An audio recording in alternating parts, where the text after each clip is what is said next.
सभी को नमस्कार। पहला तिमोथी की पत्री उसका 4 अध्याय की 12 आयत इस प्रकार से कहती है, कोई तेरी जवानी को तुच्छ ना समझने पाए, पर वचन और चाल चलन और प्रेम और विश्वास और पवित्रता में विश्वासियों के लिए आदर्श बन जा।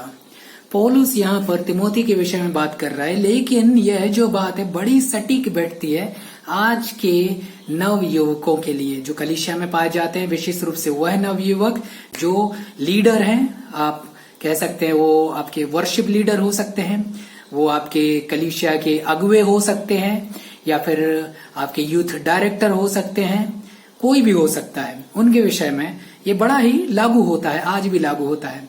तिमोथी के विषय में अगर आप देखें तो तिमोथी एक ऐसा व्यक्ति था जो एक प्रकार से एक डरपोक व्यक्ति था। ठीक है, उसके कई कारण है। एक कारण यह भी है कि वह एक निर्बल व्यक्ति था। यह भी एक कारण है कि वह एक प्रकार से कहा जाए तो वह शारीरिक रूप से ज्यादा हष्टपुष्ट व्यक्ति नहीं था। और उसके साथ साथ एक और जो महत्वपूर्ण कारण था वो यह था कि वह एक नव युवक था। जब वह सेवकाई में आया तो उसको पता चला कि अरे कई और भी लोग हैं जो बड़े लोग हैं, जो बहुत सालों से सेवकाई कर रहे हैं।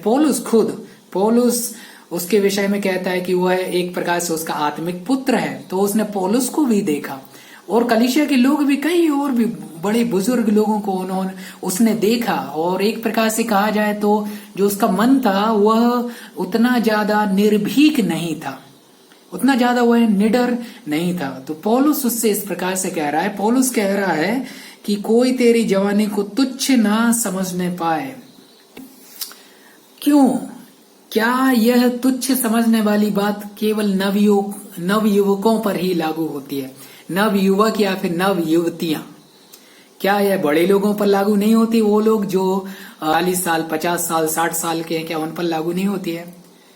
जब पौलुस इस बात को लिख रहा है तो जो शब्द उपयोग किया गया जवान के लिए, वो अगर आप यूनानी भाषा और उस समय के कल्चर के हिसाब से देखें तो उन लोगों पर लागू होता था जो 40 साल तक के थे। 40 साल तक, आप समझिए इस बात को। हमारे यहाँ पर 40 साल तक के लोगों को हम कहते हैं अरे बुढ़ापा आ गया इनका। पौलुस क्या कह रहा है? पौलुस कह रहा है कि कोई तेरी जवानी को तुच्छ ना जानने पाए। उसके कई कारण है। पहला कारण यह भी है कि जो जवान लोग हैं, ज्यादातर बार जो हमारे बड़े बुजुर्ग हैं, उनको जवानों पर इतना ज्यादा विश्वास नहीं होता है, इतना ज्यादा उन पर यकीन नहीं होता है।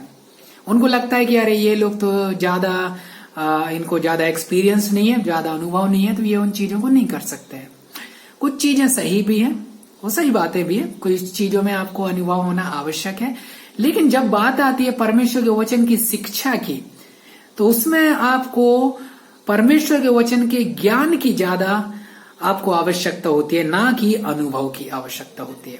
जब आप कह रहे हैं ठीक है परमेश्वर चंगा करने वाला परमेश्वर है, ये जरूरी नहीं है कि आपके जीवन में चंगाई हो तभी आप इसके विषय में प्रचार कर सकते हैं। नहीं, परमेश्वर क्रोध करने वाला परमेश्वर है।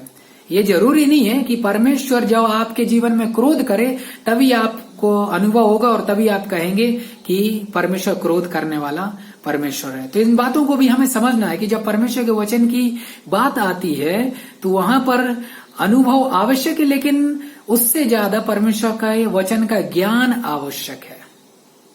पौलुस तिमोथी से कहता है कि कोई तेरी जवानी को तुच्छ ना जानने पाए। कई ऐसी बातें हैं जो हमारे जवानों के मध्य में पाई जाती हैं, जो जवान अगुए हैं, जो जवान लोग हैं, उनके मध्य में पाई जाती हैं, और जो बातें सही नहीं हैं। यहाँ पर इस प्रकार से कह रहा है पौलुस, पर वचन में, बोलने चालने में, चाल चलन में, आपके व्यवहार में और प्रेम में और विश्वास में और पवित्रता में विश्वासियों के लिए आदर्श बन जा। जब आप दूसरे लोगों को यह स्पष्ट कर देते हैं अपने चाल चलन के द्वारा, अपने वचन के द्वारा, अपनी बातों के द्वारा कि आप बाकी नवयुवकों के जैसे नहीं है। नवयुवक, जब भी बात आती है नवयुवक, जो यूथ की बात आती है, तो हमारे मन में एक ही बात आती है, अरे वो लोग बस मस्ती करते रहते हैं, वो ज्यादा गंभीर नहीं है। जब आप एक कलीसिया में नवयुवक हैं तो आपके विषय में लोग यह ना कहने पाए। अगर आप एक अगुवे पद पर हैं, आप एक लीडर के पद पर हैं, तब तो और भी ना। आपका जो चाल चलन है, आपका जो व्यवहार है, आपकी जो बोलचाल है, आपका जो प्रेम है, आपकी जो पवित्रताई है, वो बाकी लोगों से हटकर होना आवश्यक है। कई सेवकाइयां जो मैंने देखी हुई हैं और आपने भी देखी होंगी और आपने सुनी होंगी, जहां पर जो अगुए रहे हैं वो जवान लोग रहे हैं और उन जवान लोगों ने अपने चाल चलन का, अपने व्यवहार का सही रूप से उन्होंने उतना ध्यान नहीं रखा है, बड़े ही लापरवाह रहे हैं, जिसकी वजह से उनका नाम बदनाम हुआ है कलीसिया में, कलीसिया के लोगों में वह आदर्श नहीं रहे हैं। और उसके साथ साथ अगर कलीसिया में आपका नाम बदनाम है तो बाहर के लोगों में भी आपका नाम अच्छा नहीं हो सकता। इस बात को आप समझिए। पौलुस तिमोथी से कह रहा है कि कोई तेरी जवानी को तुच्छ ना जानने पाए।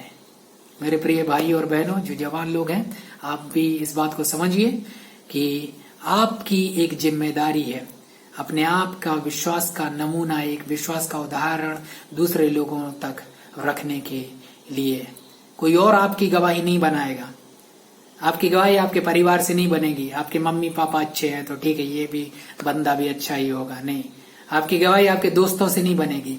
आपकी गवाही आपकी कलीसिया के दूसरे लोगों से नहीं बनेगी। आपकी गवाही आपको स्वयं बनानी होगी। कोई भी तेरी जवानी को तुच्छ ना जानने पाए। परमेश्वर आपको आशीष दे।